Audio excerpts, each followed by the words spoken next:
أعوذ بالله من الشيطان الرجيم. بسم الله الرحمن الرحيم. ولقد زينا السماء الدنيا بمصابيح وجعلناها رجوما للشياطين وأعتدنا لهم عذاب السعير. وللذين كفروا بربهم عذاب جهنم وبئس المصير. میں گزارش کروں گا مولانا شہاب الدین صاحب مدنی حفظہ اللہ، امیر صوبائی جمعیت اہل حدیث مشرقی یو پی سے، کہ وہ شرک کی اصل وجہ غلو فی الصالحین ہے، اصل افراط اور تفریط، اور اسی طریقے سے غلو اور تشدد کی وجہ سے اسلامی فکر کے اندر جو بھونچال پیدا کیا اسلامی معاشرے اور سماج میں، اور اسی طریقے سے لوگ ایک طرف سے کٹتے چلے گئے، اور جو لوگوں کے درمیان تشدد پیدا ہوا، لوگوں کے درمیان شرک پیدا ہوا، بت پرستی کے جذبات پیدا ہوئے، اور پھر بہت سارے شرک کے مظاہر نظر آئے، اس کا آپریشن کرنے کے لیے، اس کے بارے میں بتلانے کے لیے اپنے خیالات کا اظہار فرمائیں گے کتاب و سنت کی روشنی میں مولانا شہاب الدین صاحب مدنی، جو ایک شعلہ بیان خطیب ہیں. ہماری خوش قسمتی ہے کہ وہ ہمارے درمیان موجود ہیں. وہ تشریف لائیں.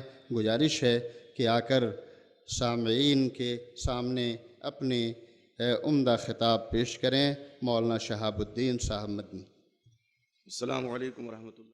ان الحمد للہ نحمده ونستعینه ونستغفره ونعوذ باللہ من شرور انفسنا ومن سیئات اعمالنا. من يهده الله فلا مضل له ومن يضلل فلا هادي له. واشهد ان لا اله الا الله وحده لا شريك له واشهد ان محمدا عبده ورسوله. اما بعد، اعوذ بالله السميع العليم من الشيطان الرجيم. بسم الله الرحمن الرحيم. يا اهل الكتاب لا تغلوا في دينكم ولا تقولوا على الله الا الحق. انما المسيح عيسى ابن مريم وكلمته القاها الى مريم وروح منه. اللہ رب العزت کی تعریف و توصیف، اور سر رسولہ نبی آخر الزمان محمد رسول اللہ صلی اللہ علیہ وسلم پر بے شمار درود و سلام کے بعد، میں سب سے پہلے اس عظیم الشان کانفرنس کے حوالے سے اپنے بابصیرت قائدین کا تہہ دل سے شکریہ ادا کرنا چاہتا ہوں کہ انہوں نے بروقت یہ کانفرنس منعقد کی، اور جمعیت و جماعت کے تعلق سے جس طرح سے منفی سوچ لوگوں میں پیدا ہو رہی تھی، اس کے سد باب کے لیے بہت ہی مؤثر اقدام فرمایا ہمارے امیر محترم حافظ محمد یحییٰ دہلوی، اور ہمارے نوجوان قائد فضیلۃ الشیخ جناب مولانا اصغر علی امام مہدی حفظہم اللہ و تولاہما. انہوں نے جس طرح سے ایک حساس موضوع پہ یہ کانفرنس برپا کی ہے، یقین جانیے بہت سی اولیات ہیں اس قیادت کی، ان میں یہ بھی ایک پہلی چیز ہے اور ایک پہلا قدم ہے، اور اس بر صغیر میں شاید اس سے قبل کسی نے اس موضوع پہ کوئی اجلاس کیا ہو. تو ہم سب کے شکریہ کہ آپ مستحق ہیں. مجھے جو موضوع دیا گیا ہے، شرک کی اصل وجہ غلو فی الصالحین. جو بزرگان دین ہیں، جو نیک لوگ ہیں، اتقیاء ہیں، صلحاء ہیں، ہماری آپ کی نظر میں واقعی بہت محترم ہیں یہ شخصیتیں، لیکن جب کسی شخصیت کے حوالے سے غلو آ جائے اور اس کے مرتبے کو حد سے بڑھا دیا جائے، تو نہ صرف یہ کہ ان شخصیتوں کا وقار مجروح ہوتا ہے، بلکہ آدمی شرک جیسی مہلک بیماری کا شکار ہو جاتا ہے. آپ دیکھیں صحیح بخاری کے حوالے سے کتاب الانبیاء میں نبی گرامی محمد رسول اللہ صلی اللہ علیہ وسلم نے قوم نوح میں جو بت پرستی کی ابتدا ہوئی اس کے بارے میں فرمایا کہ یہ بزرگ تھے، ود، سوا، یغوث، یعوق، نصر، یہ صالحین لوگ تھے، یہ بزرگان دین تھے۔ ان کی جب وفات ہو گئی تو ابلیس لعین ان کی نسل کے پاس آیا اور ان کو ورغلایا اس نے کہ جب تک یہ لوگ تھے تمہیں برائیوں سے روکتے تھے، خیر کا حکم دیتے تھے، اب یہ نہیں ہے، ان کے مجسمے بنا لو، ان کی تصویر بنا لو تاکہ تم انہیں دیکھ کر کے نیک عمل کرو۔ شیطان اگر یہ بیک وقت کہہ دیتا کہ ان کے سامنے جھک جاؤ تو شاید کبھی کامیاب نہ ہوتا، لیکن چونکہ دھیرے دھیرے اس کو گمراہ کرنا تھا قوم کو، اس لیے پہلے اس نے عقیدت کا سہارا لیا، اور اس اندھی عقیدت نے بعد میں جا کر کے عقیدہ توحید کے اندر بگاڑ پیدا کرنا شروع کر دیا لوگوں کے درمیان۔ تو شرک کی اصل وجہ نیک لوگوں کی ذات میں غلو ہے اور اندھی عقیدت ہے۔ قرآن مجید میں اللہ رب العزت نے سورہ نساء کے اندر فرمایا اہل کتاب کو خطاب کرتے ہوئے، یا اہل الکتاب لا تغلوا فی دینکم، یہودیوں، عیسائیوں، اہل کتاب اپنے دین میں تم غلو نہ کرو، ولا تقولوا علی اللہ الا الحق، اللہ پر صرف حق بات کہو۔ غلو ان کے اندر کیا تھا، خصوصاً عیسائیوں کے اندر، کہ وہ حضرت عیسیٰ مسیح علیہ السلام کو اللہ کا بیٹا کہتے تھے، ابن اللہ کہتے تھے۔ یہودیوں میں غلو کیا تھا، حضرت عزیر علیہ السلام کو ابن اللہ کہتے تھے۔ یہاں اللہ رب العزت نے اس آیت کریمہ میں مسیح ابن مریم کا ذکر فرمایا اور کہا انما المسیح عیسیٰ ابن مریم وکلمتہ القاها الی مریم، حضرت عیسیٰ مسیح مریم علیہ السلام کے بیٹے ہیں، اللہ کا کلمہ ہیں جو اللہ نے القاء کیا حضرت مریم کی طرف اپنے فرشتے حضرت جبریل علیہ السلام کے ذریعے سے، اور اس کی طرف سے روح بھیجی ہوئی۔ تو اللہ پر ایمان لاؤ، اس کے رسولوں پر ایمان لاؤ، اور یہ نہ کہو کہ یہ تین کے تیسرے ہیں، رک جاؤ اس بات سے، یہی تمہارے لیے بہتر ہے، بے شک اللہ ایک ہے، اکیلا ہے، اس کا کوئی شریک و صحیح نہیں ہے۔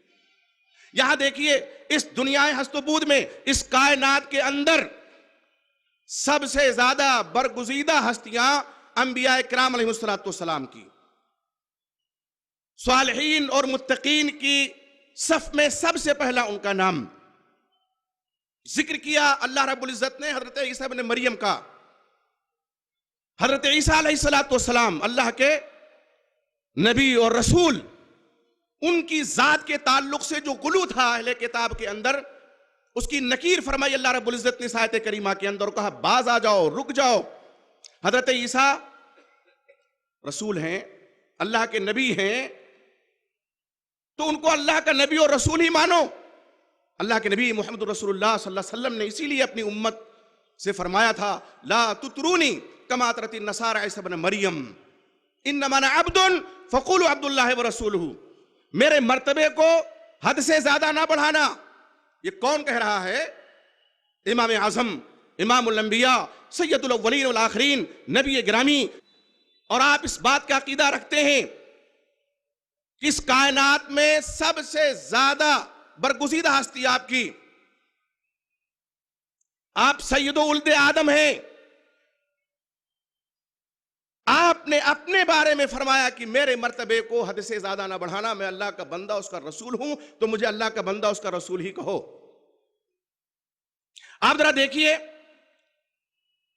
اللہ کے نبی محمد رسول اللہ صلی اللہ علیہ وسلم نے حوالہ دیا حضرت عیسیٰ ابن مریم کے ماننے والوں کا، کہ جیسے حضرت عیسیٰ ابن مریم کے ماننے والوں نے ان کا مرتبہ حد سے زیادہ بڑھا دیا، میرے ساتھ وہ سلوک نہ کرنا، میرے ساتھ وہ برتاؤ نہ کرنا۔ لیکن امت کی ستم ظریف ہی ہے، اور یہ کہنا پڑے گا کہ آج جو کچھ شرک کے نام پہ ہم دیکھ رہے ہیں، شرک کے مظاہر، یہ صرف اور صرف غلو کا نتیجہ ہے۔ عیسائیوں نے کہا حضرت عیسیٰ علیہ السلام کو ابن اللہ، مشرک قرار دیے گئے وہ، کافر کہا قرآن نے ان کو. کون سے سرخاب کے پر لگے ہیں کلمہ گو مسلمانوں میں کہ جنہوں نے باقاعدہ طور پہ محمد الرسول اللہ صلی اللہ علیہ وسلم کو اللہ ہی بنا دیا. اور ایک شاعر نے یہاں تک کہہ دیا وہی جو مستوی عرش تھا خدا ہو کر اتر پڑا ہے مدینے میں مصطفیٰ ہو کر. اور محمد یار گھڑی والا ایک شاعر ہے دیوان محمدی کے نام سے ایک رسالہ ہے اس کا, اس میں کہتا ہے گر محمد نے محمد کو خدا مان لیا ہے پھر تو سمجھو کہ مسلمان ہے دغا باز نہیں. علیاذ باللہ ثم علیاذ باللہ. گر محمد نے یعنی محمد یار گھڑی والا نے اگر محمد صلی اللہ علیہ وسلم کو خدا مان لیا تب تو مسلمان ہے ورنہ نہیں ہے. یہ کیا ہے؟ یہ کون کہہ رہا ہے؟ یہ وہ کہہ رہا ہے جس کا دعویٰ ہے کہ ہم لا الہ الا اللہ محمد رسول اللہ کے پڑھنے والے ہیں. بتائیے اس سے بڑا شرک اور کیا ہو سکتا ہے؟ اب اللہ محمد صلی اللہ علیہ وسلم کو اللہ بنا دیا, ایک تو اللہ کا مرتبہ گھٹایا اور دوسرے محمد رسول اللہ صلی اللہ علیہ وسلم کی بھی تنقیص کی, آپ کے فرمان کے خلاف عمل کیا اور عقیدہ رکھا. اللہ کی ذات کے تعلق سے بھی اور رسول اللہ صلی اللہ علیہ وسلم کی ذات کے تعلق سے بھی. سب سے بڑے سوال انسان کے حوالے سے یہ عقیدہ. اور پھر اس کے بعد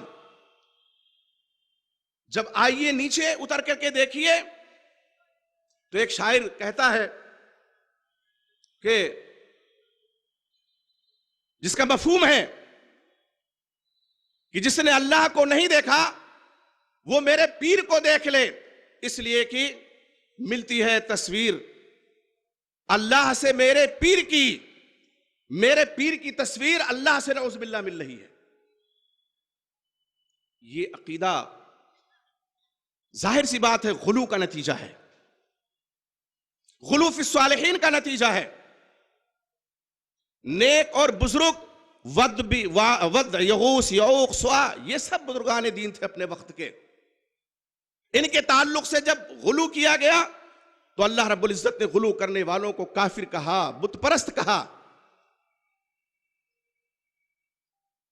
مکے کے مشرکین کو دیکھیے, ان کو اللہ رب العزت نے مشرک کہا, کافر کہا. ان کی خطا کیا تھی, ان کا قصور کیا تھا؟ وہ بھی اسی غلو کے شکار تھے. اللہ کو وہ رب مانتے تھے لیکن جب کوئی مصیبت آ جاتی خشکی میں تو غیر اللہ کو پکارتے, لات عزا منات ہبال یہ وہ سب رکھ چھوڑے تھے انہوں نے 360 بت. ہاں البتہ جب دریائی سفر درپیش آتا تو صرف اللہ کو پکارتے. قرآن کہتا وَإِذَا غَشِّهُمْ مَوْجٌ كَالظُّلَلِ دَعُوا اللَّهَ مُخْلِصِينَ لَهُ الدِّينَ. اور جب موجیں سمندر کی موجیں سائبانوں کی طرح سے ان کو گھیر لیتی ہیں تو وہ صرف اللہ کو پکارتے, صرف اللہ کو. اور آج کیا ہے؟ آج کا مسلمان کہتا ہے بگرداب بلا افتاد کشتی مدد کن یا معین الدین چشتی. مصیبت کے بھور میں کشتی پڑ گئی ہے, معین الدین چشتی آ جائیے مدد کو. وہ دریائی سفر میں جب ان کی کشتی بھور میں پھنستی صرف اللہ کو پکارتے, اور یہاں دریا میں بھی کشتی جب بھور میں پھنستی ہے تو صرف غیر اللہ کو پکارا جاتا ہے. یہ غلو فی الصالحین ہی کا نتیجہ ہے. آج یہ مزارات, یہ قبریں اور قبروں کی دنیا جو آباد ہے یہ غلو ہی کا نتیجہ ہے. اور میں آپ کو بتاؤں سن 1995 کا واقعہ ہے, بریلی سے ایک پرچہ نکلتا تھا, اس وقت شاید اب بھی نکلتا ہو, نشان راہ. اس کے ایڈیٹر تھے اس وقت امداد حسین جعفری. انہوں نے ایک بہت ہی دل کو دہلا دینے والا, واقعی جو موحد ہے اس کا دل لرز اٹھے گا, واقعہ نقل کیا کہ حافظ گنج سے ایک قصبہ ہے بریلی کے قریب, ایک عورت آئی ایوب خان چوراہے پہ, اس نے پہلوان بابا کے مزار کا پتہ پوچھا. پہلوان بابا کا مزار. رکشے والے نے کہا بہن سیدھے ہاتھ پہ چلی جاؤ, 1-2 گلی چھوڑ کر کے پہلوان بابا کا مزار ہے. وہ اس گلی میں نہ جا کر کے پہلی ہی گلی میں گھس گئی. اس نے دیکھا کہ ایک پہلوان نگوٹ باندھے ہٹے کٹے کھڑے, اس نے سمجھا یہی پہلوان بابا ہیں. کہاں پہنچ گئی؟ مندر میں, ہنومان کے. اس نے کہا پہلوان بابا میرا میاں کئی مہینے سے بیمار ہے, ہر طرح سے علاج کروا لیا ہے, صحت یاب نہیں ہو رہا, آپ میرے میاں کو اچھا کر دیے نہیں, شوہر کو, میں آپ کے نام ایک دیگ چڑھاؤں گی. کس کے نام؟ غیر اللہ کے نام, پہلوان بابا کے نام. نظر, نیاز, یہ ساری چیزیں عبادت ہیں, اور عبادت صرف اللہ کی ہونی چاہیے. نظر مانی تو غیر اللہ کی. ایک راہگیر مسلمان نے دیکھا کہ ایک نقاب پوش عورت مندر میں, وہ رک گیا کہ یہ آئے تو میں پوچھوں آخر یہاں کس لیے گئی تھی. وہ عورت جب آئی منت اور نظر مانگ کر کے, تو اس مسلمان راہگیر نے کہا بہن یہاں مندر میں کس لیے؟ کہا بھیا ایسی ایسی بات ہے, میرا میاں بیمار تھا تو میں نے نظر مانی ہے, یہاں منت مانگنے آئی تھی. پہلوان بابا. کہا یہ پہلوان بابا, ان کا مزار تو آگے گلی میں ہے. کہا چلو چلو اپنا راستہ لو, ہمیں بہکانے آئے ہو, دیکھ نہیں رہے کس شان سے پہلوان بابا لگوٹ باندھے کھڑے ہیں. واللہ العظیم یہی الفاظ ہیں. نشان راہ پرچہ نکلتا ہے 1995 جون کا شمارہ. آپ دیکھیے یہ شرک کے مظاہر ہیں. شیطان کہ جو قبضے میں آ جائے, جس کا دل و دماغ وہ کہیں بھی اس کو جھکا سکتا ہے, وہ کہیں بھی لے جا کر کے جھکا دے. خون ہوتا ہے یہاں ایمان کا, اور اس طرح سے شرک پنپتا ہے. یقین جانیے مسلم معاشرے میں آج جس طرح سے شرک کی آمیزش ہو چکی ہے, ہم اس کو دور کر سکتے ہیں, لیکن اس کے لیے ضرورت ہے ذہن سازی کی, اور یہ بتانے کی کہ عقیدے میں بھی اعتدال کی راہ کیا ہے. ہم نبی کو نبی مانیں, رسول کو رسول مانیں, بزرگ کو بزرگ مانیں, ان کا مرتبہ حد سے نہ بڑھائیں. علامہ حالی نے کہا تھا, اور یہ زمانے سے چیز چلی آ رہی ہے, کرے غیر گر بت کی پوجا تو کافر, جو ٹھہرائے بیٹا خدا کا تو کافر, کواکب میں مانے کرشمہ تو کافر, جھکے آگ پر بہر سجدہ تو کافر, مگر مومنوں پر کشادہ ہیں راہیں, پرستش کریں شوق سے جس کی چاہیں, نبی کو جو چاہیں خدا کر دکھائیں, اماموں کا رتبہ نبی سے بڑھائیں, شہیدوں سے جا جا کے مانگیں مزاروں پہ دن رات نظریں چڑھائیں, شہیدوں سے جا جا کے مانگیں دعائیں, نہ توحید میں کچھ خلل اس سے آئے, نہ اسلام بگڑے نہ ایمان جائے. واہ صاحب عجیب, سب کچھ کر لیں گے ایمان سلامت ہے. تو میرے بھائیوں, اللہ کے نبی محمد رسول اللہ صلی اللہ علیہ وسلم کی اس حدیث کو یاد کرو. دم واپسی آپ نے فرمایا تھا, لعن اللہ الیہود والنصارى اتخذوا قبور انبیائہم مساجدا. اللہ کی لعنت ہو یہود و نصارہ پہ جنہوں نے اپنے نبیوں کی قبروں کو سجدہ گاہ بنا لیا, اپنے نبیوں کی قبروں کو. اما عائشہ صدیقہ رضی اللہ تعالیٰ عنہ فرماتی ہیں آپ صلی اللہ علیہ وسلم نے یہ جو فرمایا اس لیے تاکہ قوم اور امت محمدیہ سنبھل جائے اور شرک کے دلدل میں نہ پھنسے. یہ بتانے کی ضرورت ہے ہمیں. بہت سے سادہ لوگ مسلمان ہیں جو نہیں سمجھتے حقیقت کو. یہ کون بتائے گا؟ ہم اور آپ بتائیں گے, بغیر کسی پر چھیٹا کشی کیے ہوئے, بغیر کسی کا نام لیے ہوئے. آپ شرک کو بیان کیجئے, آپ عقید توحید کو بیان کیجئے. ظاہر ہے شرک شرک ہے, توحید توحید ہے, اور غلو غلو ہے, اعتدال اعتدال ہے. جب تک ہم غلو کو نہیں بیان کریں گے, اعتدال کا مفہوم ہماری سمجھ میں نہیں آ سکتا ہے. تعرف الاشیاء بازدادہا, چیزوں کی پہچان اس کے اپوزٹ ہی سے ہوتی ہے, اس کے ضد سے ہوتی ہے. تو ہمیں یہ پہچاننے کی ضرورت ہے. بڑی دردمندی کے ساتھ انہوں نے لکھا تھا امداد حسین جعفری صاحب نے, اور وہی مکتب فکر ان کا تھا, لیکن یہ درد تھا ان کا جو تحریر بن کر کے ابھرا. تو میرے بھائیوں, ہمیں سوچنا چاہیے, ہر طبقے میں ہمارے مسلمانوں میں کچھ ایسے علماء موجود ہیں جن کو احساس ہے اس بات کا, لیکن وہ مجبور ہیں اس لیے کہ عوام کو یا تو سمجھ نہیں ہے یا وہ سمجھنا نہیں چاہتی. تو ہمیں یہ سمجھنا ہوگا کہ غلو عقیدے میں یہ شرک ہے, اور جہاں اندھی عقیدت آتی ہے وہاں عقیدہ رخصت ہو جاتا ہے. تو اندھی عقیدت کا ہم شکار نہ بنیں, عقید توحید پر ہم قائم رہیں اور شرک سے ہم بچیں. اور جیسا کہ صحیح بخاری کے حوالے سے میں نے بیان کیا کہ شرک کی اصل وجہ نیک لوگوں میں, صالحین کی ذات میں غلو ہے. یہی اصل وجہ ہے. بت پرستی کی ابتدا ایسے ہی ہوئی تھی, عقیدت میں لوگوں نے مجسمے بنائے تھے. ایسا نہیں تھا کہ فوراً ڈائریکٹ انہوں نے اللہ کا شریک بنا دیا, ود کو, یغوث کو, یعوق کو, نصر کو, سوا کو. نہیں, عقیدت میں کہ ہمارے بزرگ تھے, لیکن عقیدت حد سے سوا نہیں ہونی چاہیے, دائرے میں رہنا چاہیے.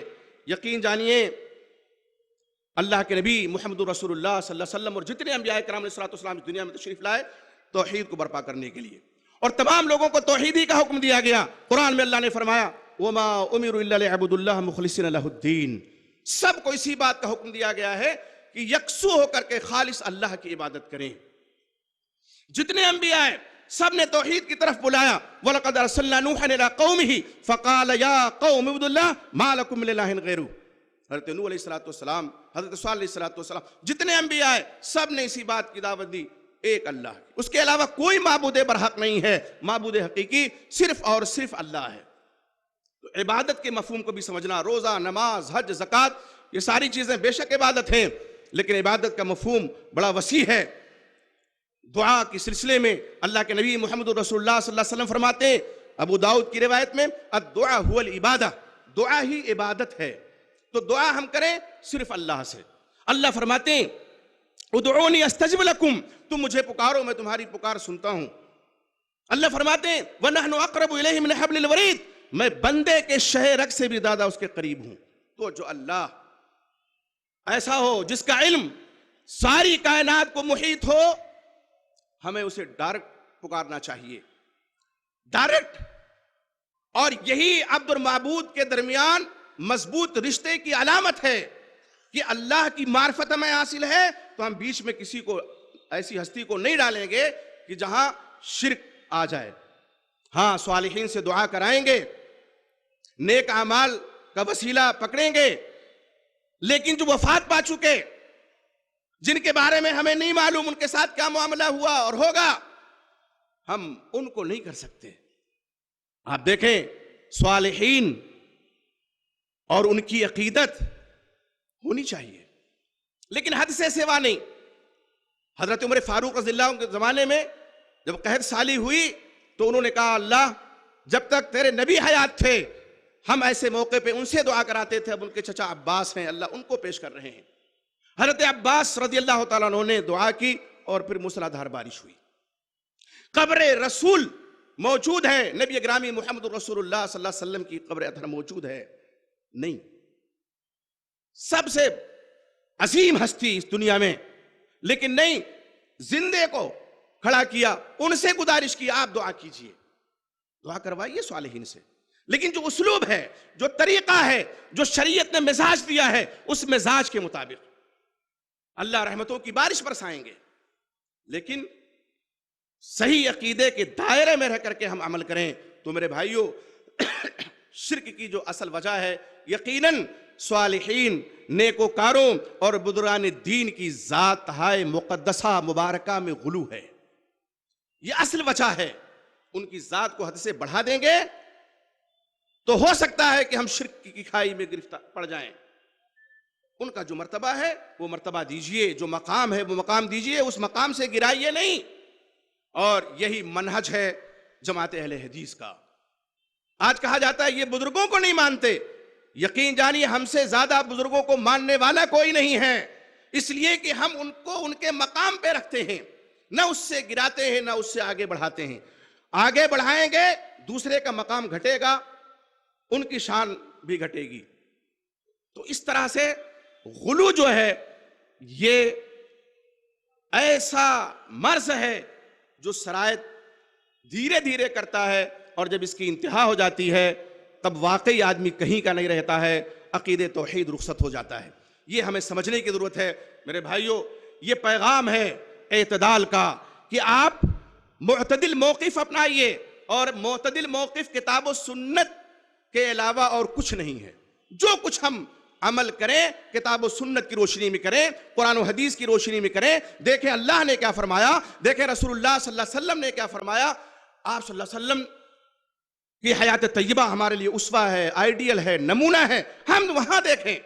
ظاہر سی بات ہے کہ نبی گرامی محمد رسول اللہ صلی اللہ علیہ وسلم کے صحابہ کرام رضوان اللہ تعالی علیہم اجمعین اس دنیا میں آپ صلی اللہ علیہ وسلم کی وفات کے بعد برسوں رہے۔ ہم ان سے سیکھیں، ان کے منہج کو اپنائیں۔ عقید و عمل میں ان کا کیا منہج تھا، کیا طریقہ تھا، بھی میں نے حوالہ دیا حضرت عمر بن خطاب رضی اللہ تعالیٰ عنہ کا، پیش کیا ایک زندہ بزرگ کو دعا کے لیے۔ آپ ایسی ہستی تلاش کیجئے جو آپ کی نظر میں محترم ہو، حیات ہو، واقعی متقی اور پرہیزگار ہو۔ آپ ایسے بزرگ ہستی کا وسیلہ پکڑیے، شریعت اس کی اجازت دیتی ہے، منع نہیں ہے، لیکن منہج صحابہ کو دیکھ کر کے، کتاب و سنت کی روشنی میں۔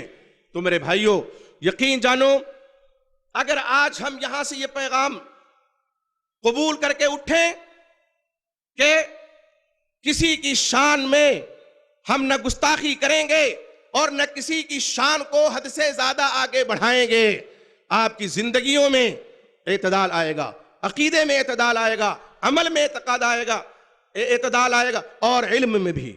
تو علم یہ ضروری ہے، علم کتابوں سے آپ سیکھیں، علم علماء کے بیانات سے آپ حاصل کریں، لیکن دلائل کی روشنی میں، کتاب و سنت کی روشنی میں۔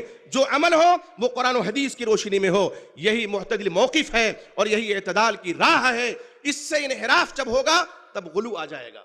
میرے بھائیوں، یہ پیغام ہے اور یہی منہج ہے جماعت اہل حدیث کا۔ ہم کسی کی برائی نہیں کرتے، ہم کسی کی شان میں گستاخی نہیں کرتے، لیکن صرف اتنا چاہتے ہیں کہ جو جس کا مقام ہے وہ اس کو دیا جائے، جو جس کا مرتبہ ہے اس کے مرتبے سے اس کو گرایا نہ جائے۔ اگر ہم نبی کو اللہ بنا دیں گے تو تبھی نبی کو ماننے والے بنیں گے، نبی کو نبی مانے، رسول کو رسول مانے، تو کیا نبی کے ماننے والے نہیں رہیں گے؟ یہ سمجھنے کی ضرورت ہے۔ نبی نبی ہیں، رسول رسول ہیں، اللہ اللہ ہے، صالحین اتقیاء اور بزرگان دین ہیں۔ اللہ ان کی خدمات کو قبول فرمائے۔ جتنے بزرگان دین گزرے، جو حیات ہیں، جو ائمہ کرام رحمت اللہ علیہ اجمعین گزرے، اللہ ان کی خدمات کو قبول فرمائے۔ ائمہ کی زندگیوں کو دیکھیے، امام حنیفہ رحمت اللہ علیہ، ایک آدمی کو دیکھتے ہیں قبر کے پاس، کیا لینے آئے ہو؟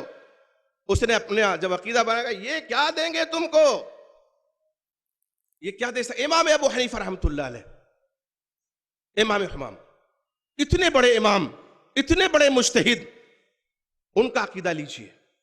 عقیدہ ائمہ سے سیکھیے، عقیدہ صحابہ کرام سے سیکھیے، جن کا عقیدہ قرآن و حدیث کی روشنی میں تھا، ان سے عقیدہ لیجئے۔ صرف عمل نہ لیں، عقیدے کو دیکھیں۔ ائمہ کرام کا عقیدہ کیا تھا؟ امام حنیفہ رحمت اللہ علیہ، امام مالک رحمت اللہ علیہ، امام شافعی رحمت اللہ علیہ، امام احمد بن حنبل رحمت اللہ علیہ، اور جو دیگر ائمہ گزرے ہیں، ان کے عقیدے کو آپ دیکھیے، ان کا عقیدہ کیا تھا۔